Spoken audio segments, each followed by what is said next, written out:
Hello, welcome to Full Scatter Cybersecurity. This is about iOS forensics.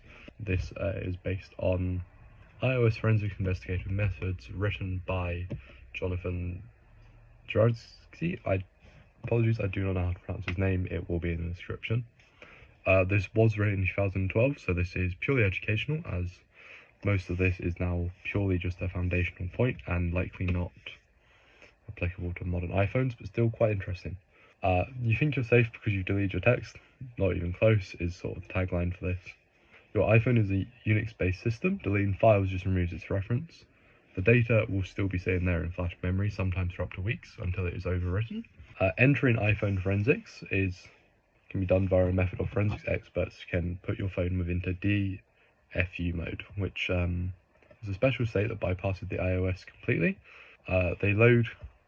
From there, they then load custom RAM disks and pull a raw image of your storage, clean and silent. Now they go digging with tools such as Format, Scalpel, and Photo Recarve. Carve deleted messages, photos, and even browsing history straight from the memory. They then will check it with a tool with checksums to ensure that they haven't edited any of the data, to ensure that the data can still be used within a court of law. The iMessages that you wiped, still in the Spotlight capture, metadata, GPS, timestamp, and all recoverable.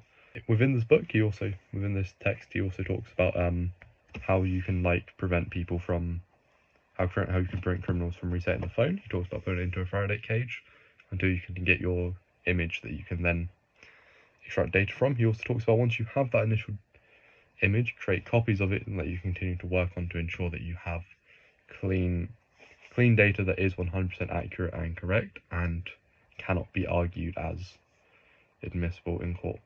From there, he also talks about one other point. Well, he talks about a lot of other points, but one other point I wanted to mention is he talks about what to do if the phone starts to go through the reset process to wipe it. Within this text, he talks about his advice is to allow it to reset because attempting to interrupt it causes a more unpredictable result than otherwise just allowing it to run naturally. Because if you interrupt it, it'll stop at a weird point and you'll potentially just corrupt the data fully and it will not be recoverable at all. It's overall, although a lot of it is outdated, I did think this was quite an interesting text that talks about iOS forensics. I'm personally going to try and look for more updated stuff because iPhones and forensics is quite an interesting topic. But yeah, this has been Full Scatter iOS forensics based on 2012. Goodbye.